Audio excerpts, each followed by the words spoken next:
हम आज एक्सप्लेन करने जा रहे हैं कि what is meant by criminal law. Criminal law का क्या मतलब है और differentiate between criminal law and civil law. Criminal law जो है वो क्या है कि मैंने यहाँ पे पॉइंट्स कुछ मेंशन किए हैं, उसमें लिखा हुआ है कि define the form of civil. ये डिफरेंट है फ्रॉम सिविल लॉ से। सिविल लॉ से डिफरेंट है क्रिमिनल लॉ। सिविल लॉ में इन्फ्रिंजमेंट ऑफ द राइट्स होती है, क्रिमिनल लॉ में violation of the rules and regulation होती है।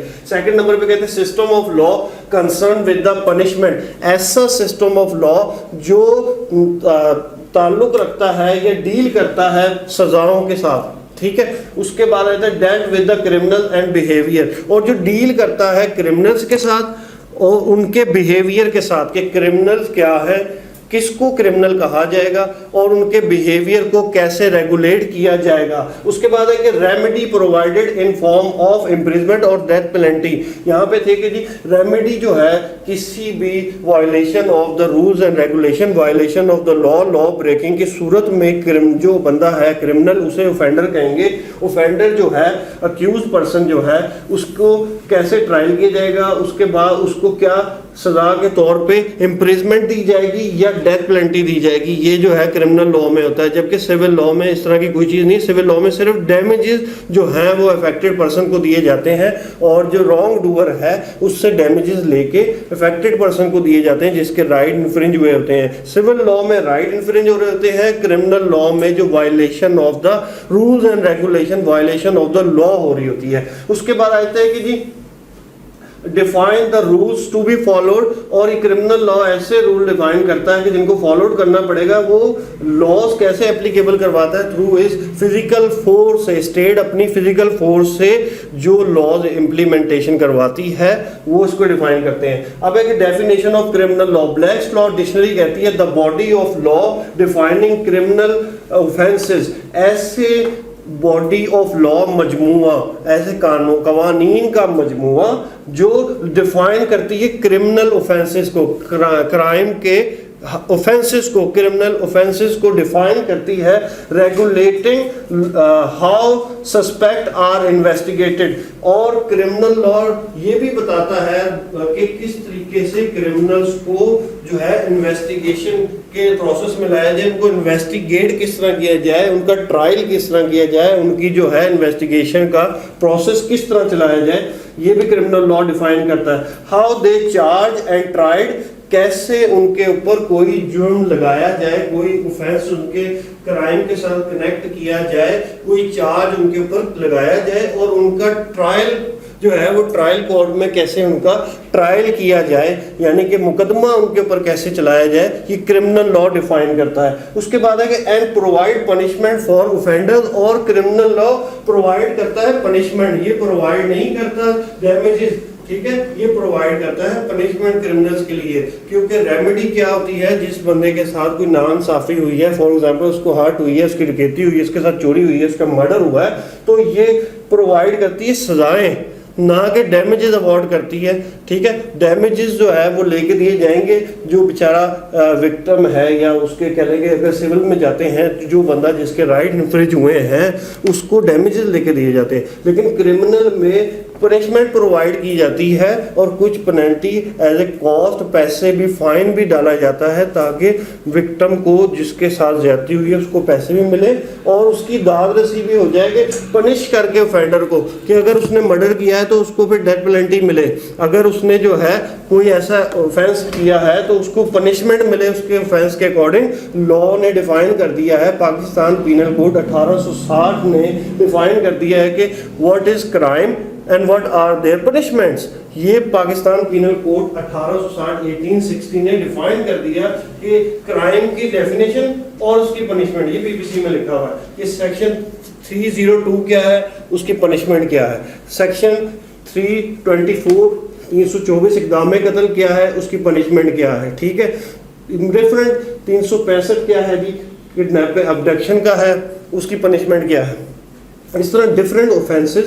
अबैटमेंट क्या है, 109 सेक्शन उसकी पनिशमेंट, तो जो ऑफेंडर की पनिशमेंट प्रोवाइड कर दे वो क्रिमिनल लॉ है। अब इसके ऑब्जेक्टिव्स जो हैं वो देखे जाएंगे कि क्रिमिनल लॉ के ऑब्जेक्टिव्स क्या हैं। To enforce different degrees of crime, different degrees of crime, crime की डिफरेंट हदबंदी, दर्जाबंदी काइंड्स होती हैं, उनकी क्राइम्स की मुख्तलिफ किस्म की सिचुएशंस होती हैं। हीनियस है या जो है वो नॉमिनल सा है, क्राइम होता है, वायलेशन हुई है, लॉ ब्रेकिंग हुई है, तो वो किस लेवल की हुई है उसे कहेंगे कि डिग्रीज ऑफ क्राइम, तो उसको रेगुलेट करता है क्रिमिनल लॉ। नेक्स्ट इज है मॉडर्न कंसिक्वेंसेस ऑफ क्राइम। अब मॉडर्न जो हालातों वाकया चले आ रहे हैं क्राइम में, जैसे कि आजकल मॉडर्नाइजेशन का दौर है, इसके अंदर ऐसे क्राइम हो रहे हैं जो आज से 100-200 साल पहले या इवन के 10 साल पहले भी उसका कॉन्सेप्ट नहीं था। जैसे कि वाइट कॉलर क्राइम है, उसके बाद जो है साइबर क्राइम्स हैं, कंप्यूटर बेस्ड क्राइम है, ऐसे क्राइम है कि ह्यूमन ट्रैफिकिंग है, जिनका कॉन्सेप्ट पहले दुनिया में नहीं था। अब क्या हुआ कि अब साइबर वॉर है, उसके अंदर मुख्तलिफ क्राइम आ गए, तो ये modern consequences of the crime है। मैं कहता हूँ कि पहले क्राइम होता है, बाद में उसका जो है लेजिस्लेशन होती है, जुर्म बाद में उसको डिफाइन किया जाता है, इसकी पनिशमेंट बाद में डिफाइन की जाती है। क्योंकि देखिए जैसे पहले था कि जी क्राइम क्या है जी कि एक जुर्म हुआ, पहले लॉ को पता ही नहीं था कि कब्रों की हुर्मती करनी है कि नहीं करनी, ठीक है। जब होना शुरू हो गई तो फिर उस पर कानून साजी आ गई, ठीक है। पहले मुख्तलिफ किस्म के क्राइम होते थे, उसके लिए लॉ मेकिंग ही नहीं थी, अब उसके लिए लॉज इंट्रोड्यूस हो गए हैं। पहले पतंगे उड़ाना जो है, काइट फ्लाइंग का कोई मसला नहीं था, लोग उड़ाते थे। जब से लोगों की गर्दनें कटना शुरू हुई, बच्चों की, मासूम बच्चों की, तो काइट फ्लाइंग एक्ट आ गया कि अब जो है लॉ बन गया। क्राइम पहले होगा, फिर उसके बारे में लॉ बनेगा, ठीक है। कोई न्यू क्राइम, साइबर क्राइम जो है 2016 में जो है वो क्या कहते हैं, prevention of electronic crime act, जो मेरा थीसिस भी था LLM में, तो उस पर था कि prevention of electronic crime act Anusheh Rahman ने 2016 में पास किया था, 2016 में इसमें पेश किया था असेंबली में। तो इस तरह के मॉडर्न जो क्राइम हो रहे हैं उसके बारे में भी जो है वो इसको डिफाइन करता है क्रिमिनल लॉ। उसके बाद है ज्यूरिडिक्शन अराउंड द वर्ल्ड। अब क्राइम ऐसे भी हैं जिनकी ज्यूरिडिक्शन पूरी दुनिया में भी एज ए होल होती है कि वो क्रिमिनली जो है वो समझा जाता है। जैसे कि कोई पाकिस्तान में आके टेररिस्ट एक्टिविटी करे तो फिर लोग जो है उनके कंट्री का बंदा जो है वो कहते हैं कि जी इसको ICJ में ट्रायल करो, इंटरनेशनल कोर्ट ऑफ जस्टिस में जाके केस ट्रायल होना चाहिए। कई लोग कहते हैं कि ठीक है आप अपने कंट्री के हिसाब से लॉ एप्लीकेबल करें, पनिशमेंट दें, डेथ पेनल्टी दें। जैसे इंडिया का गुलभूषण यादव था तो वो जो है वो ले गए थे उसको इंटरनेशनल कोर्ट ऑफ जस्टिस में ले गए, इंडियन खुद जाके, तो वहाँ पे भी वो केस हारे। तो ये ज्यूरिडिक्शन अराउंड द वर्ल्ड यानी कि दायरे समाते इख्तियार, ज्यूरिडिक्शन कहते हैं दायरे समाते इख्तियार। तो क्राइम जो है वो पूरी दुनिया में जो है वो क्राइम ही कंसिडर किया जाएगा। अब देखा जाएगा कि किस क्राइम की jurisdiction around the world.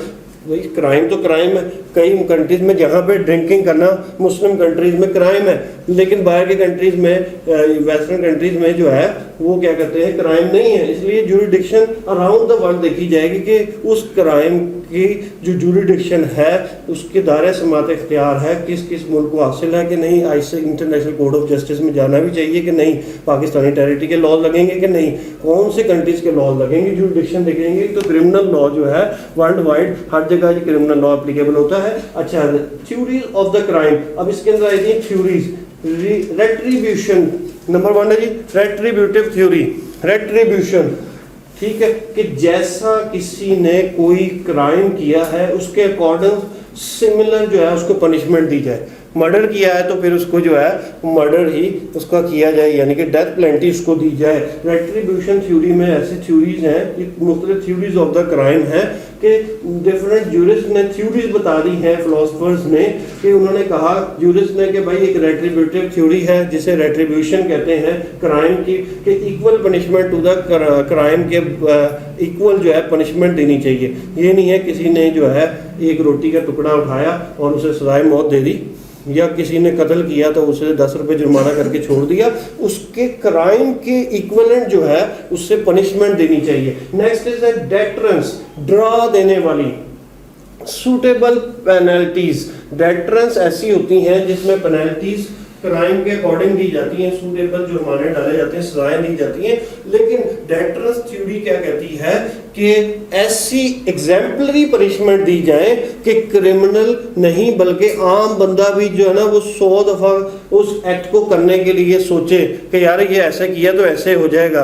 Deterrent theory is very close to the Islamic concept, ठीक है, कॉन्सेप्ट ऑफ पनिशमेंट। जैसे इस्लाम में है ना कि भाई हाथ काट दो, गर्दन कलम कर दो। यहाँ पे मैं आपको बताता हूँ कि हम लोग एक केस में थे, तो वो डकैत जो है वो ट्रायल में पेश हुए, तो हमारे साथ मुदई भी था जो जिसे कहते हैं जी कि ना एपिलेंट जिसे कहते हैं, वो था। हमने कि तुम खड़े हो भी जैसा दूसरा केस ट्रायल कर रहे हैं तो हम दूसरे केसेस में होके आ जाएं। फिर तो थोड़ी देर बाद वो हमारा क्लाइंट जो था जिसने जो है वो डकैतों के खिलाफ केस कराया हुआ था, वो खूनम खून होके आ गया जी।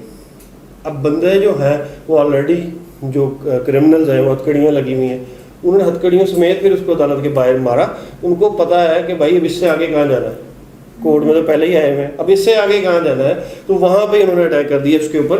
तो डेटरेंट थ्योरी इस्लाम क्या कहता है कि मेरा एक दोस्त गया सऊदीया में, वो बता रहा है कि जी असर की नमाज के बाद उन्होंने दरवाजे बंद कर दिए और सहन में, मस्जिद के सहन में एक बंदे का सर कलम किया, पूरा पहले बताया कि ये इसका जुर्म था। तो कहते हैं 3 दिन तक मुझे नींद नहीं आई, ठीक है, और सब बंदों ने देख के डर के यार यहाँ तो गर्दनें उड़ा दी जाती। जब डर पड़ जाए कि भाई हम अगर ऑफेंस करेंगे तो हमारे साथ भी यही होना है, तो फिर क्राइम बिल्कुल ज़ीरो हो जाता है, ठीक है। वहाँ पे कज़न बता रहा है कि जी मैं गाड़ी में स्टार्ट करके छोड़ जाता हूँ, किसी की हिम्मत नहीं होती सऊदीया में जो है वो गाड़ी लेके जाए, यहाँ पे जितने मर्जी लोग लगा लो फिर भी नहीं पता होता गाड़ी रहनी भी है कि नहीं रहनी। तो क्यों, यहाँ पे डेटरेंट नहीं है, डर नहीं है, क्राइम कहाँ, इससे आगे कहाँ जाएंगे जी। वो कहते हैं जिससे कोई ऐसी एग्जाम्पलरी सजाएं दो कि डेटरेंस पैदा हो जाए क्रिमिनल्स के अंदर भी और आम लोगों के रवैयों के अंदर भी। क्रिमिनल लॉ कहता है कि डेटरेंट थ्योरी पेश की गई जिन्होंने बिल्कुल क्लोज टू द इस्लाम थी कि हाथ काट दो, सर काट दो क्रिमिनल का, ताकि ऑफेंडर के देख के ना उसका हाल। हमारे यहाँ पे फैसलाबाद में धोबी घाट है जहाँ पे सरेआम फांसी दी जाती थी धोबी घाट में पहले ज़माने में, तो लोग दूर दूर से देखने आते थे, फिर लोगों को नींद नहीं आती थी कि यार ऐसा भी हाल हो सकता है। तो वो डेटरेंट थ्योरी, डरा देने वाली थ्योरी थी कि डेटरेंस पैदा हो जाए लोगों के अंदर, ठीक है।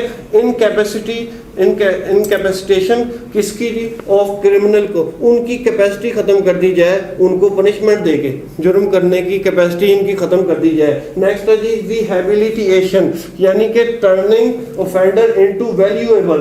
रिहेबिलिटेशन का मतलब होता है कि ऑफेंडर को ऐसे ऐसे कोर्सेज करवाए जाते हैं जेलों के अंदर कि उनकी रिहेबिलिटेशन होती है, उनकी जो है वो उनको एक वैल्यूएबल पर्सन बनाया जाता है, क्रिमिनल से हटा के उनकी जो है वो क्या करवाई जाती है, रिहेबिलिटेशन करवाई जाती है, turning offenders into a valuable person. Next is restoration, benefit to the victim. अब जब विक्टिम कौन है, जिसके खिलाफ कोई ऑफेंस हुआ है उसे कहेंगे विक्टिम।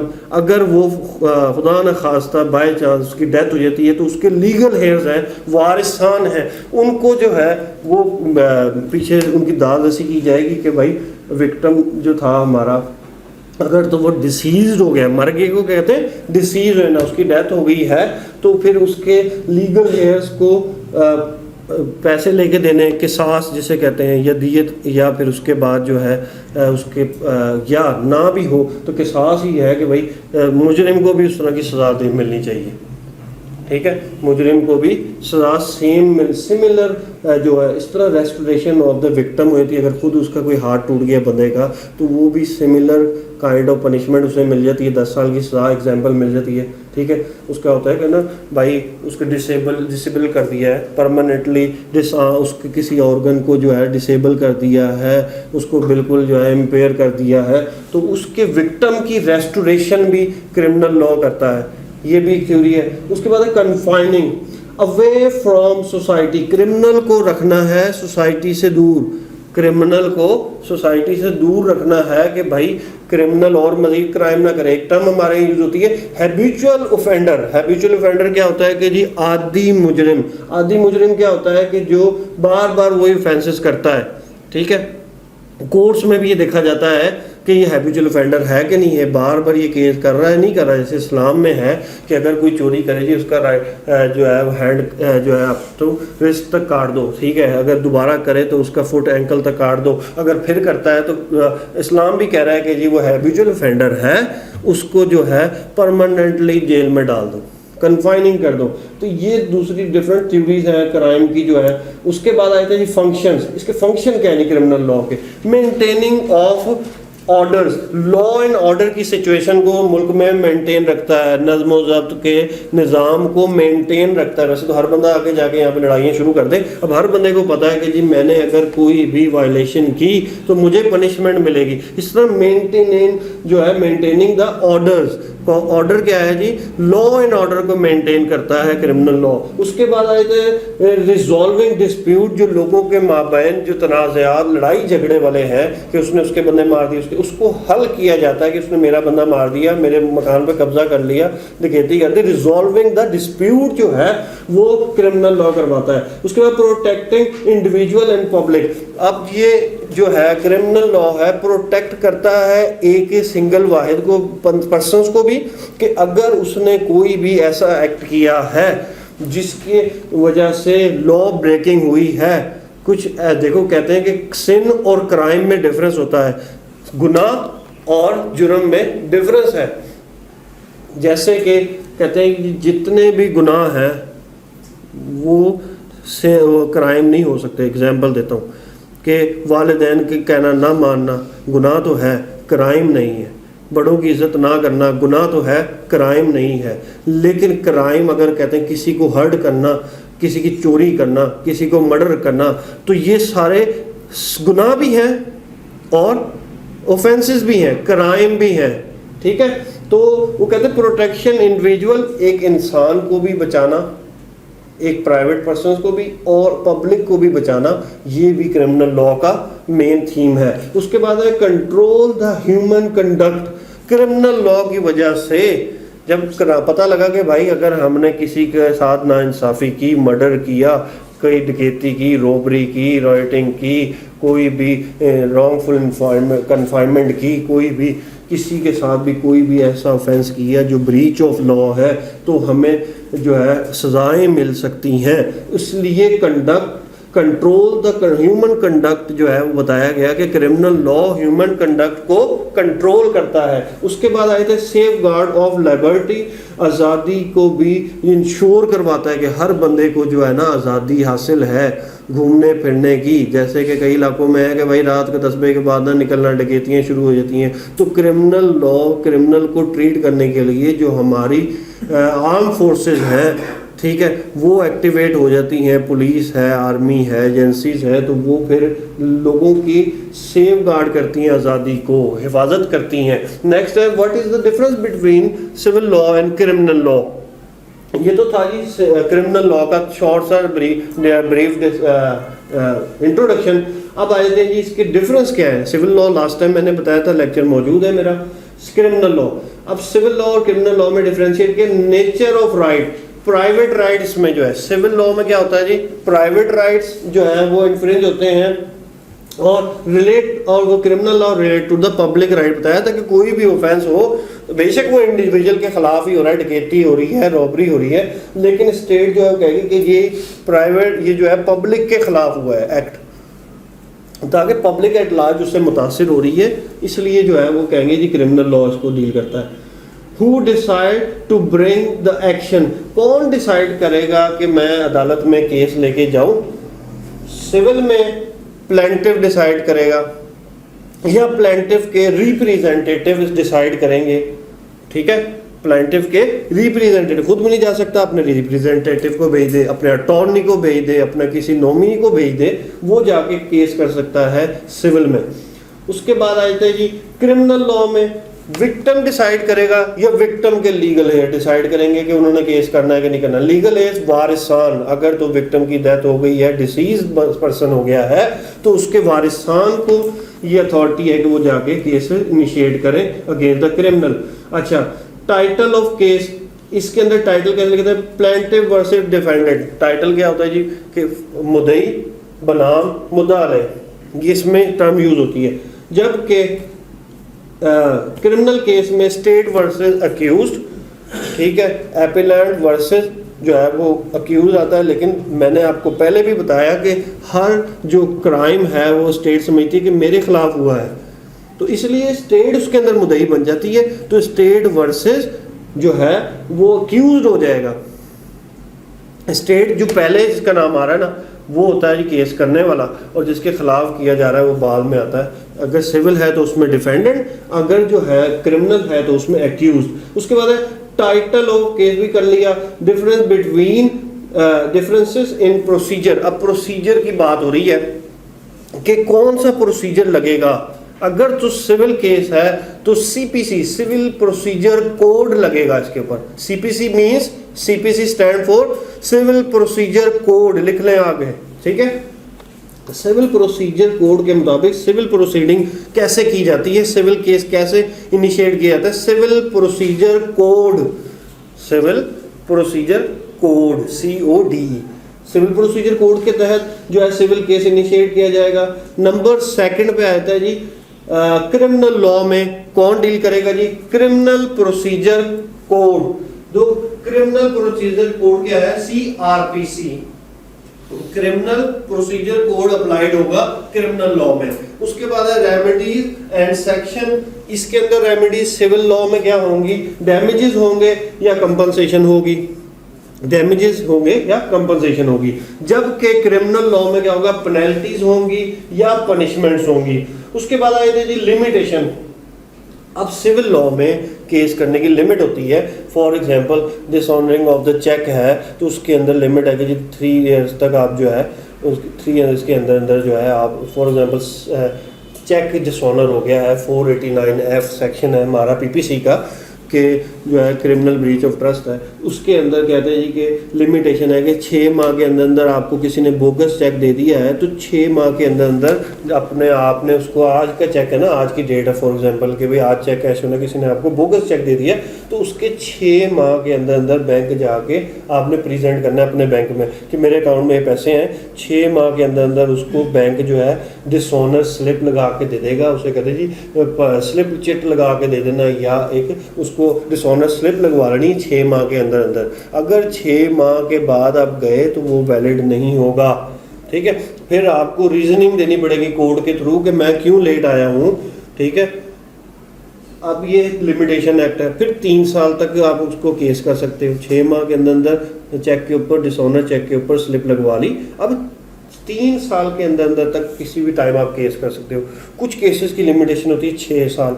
अब मेरे पास ऐसे केस चल रहे हैं इंग्लैंड के कि वो तकरीबन कोई 42 साल बाद जो है उसने अपना डिमांड किया केस, उस बंदे ने अपने राइट जो है वो क्लेम किए हैं कि वो कहता है मैं तो इंग्लैंड में था, बचपन से मेरी माँ को डाइवोर्स होगी, मैं तो इंग्लैंड में ही था, इंग्लैंड में जाके बॉर्न हुआ, मुझे नहीं पता, बड़ा हुआ, मुझे मेरे बाप की जो प्रॉपर्टी में से शेयर मिलना चाहिए। 42 साल जो है वो बात केस कर रहा है।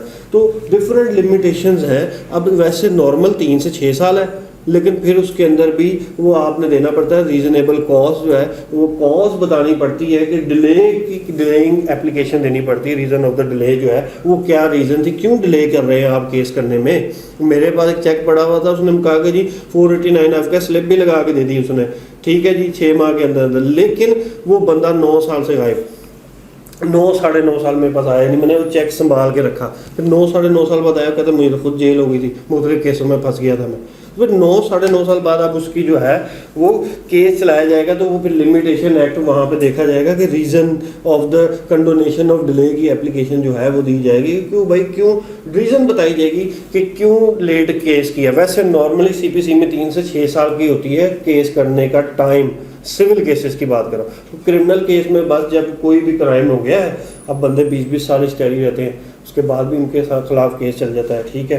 किसी ने करप्शन की है जी, अभी जैसे आजकल चल रहे हैं क्रिमिनल केसेस चल रहे हैं जी, करप्शन की, मनी लॉन्ड्रिंग की, या कोई भी ह्यूमन ट्रैफिकिंग की या स्मगलिंग की, वो जब पकड़ा गया, ठीक है, क्राइम उसने 20 साल पहले किया था। मर्डर जो है वो एक बंदे ने चाय पी रहा था अपनी बेगम के साथ बैठ के, तो कहता है, हंसने लग गया, कहता है बेगम 20 साल हो गए, मैंने 20 साल पहले ऐसा ही बारिश का मौसम था और फलाने पिंड के बंदे का मर्डर किया था। तो 20 साल से आज तक उनको पता ही नहीं चला कातिल कौन है। तो उसकी बेगम ने जाके पुलिस को बता दिया, 20 साल बाद जो है ना उसके खिलाफ फांसी हो गई, उसको जनाब केस इनिशिएट हुआ, ठीक है। ऐसे ऐसे लोग हैं जो 20 साल पहले लोगों गवर्नमेंट के खातों में अपने आप को डेड साबित कर चुके हैं, उन्हें भी ट्रैक करके हमारी एजेंसीज ने पकड़ा है और दोबारा एक किस्म का जिंदा किया है, उनके खिलाफ ट्रायल चल रहे हैं। तो इसलिए क्रिमिनल केसेस में लिमिटेशन नहीं अप्लाई होगी, जबकि सिविल केसेस में लिमिटेशन एक्ट वो अप्लाई होगा। तो ये था आज का शॉर्ट सा ब्रीफ डिस्कशन कि what is civil law and criminal law. Mainly emphasis था कि भाई क्रिमिनल लॉ क्या है, और फिर इसके बाद डिफरेंशिएशन मैंने आपको बताई। तो इंशाल्लाह नेक्स्ट सेक्शन में मिलेंगे। So nice of you, thank you, अस्सलाम वालेकुम।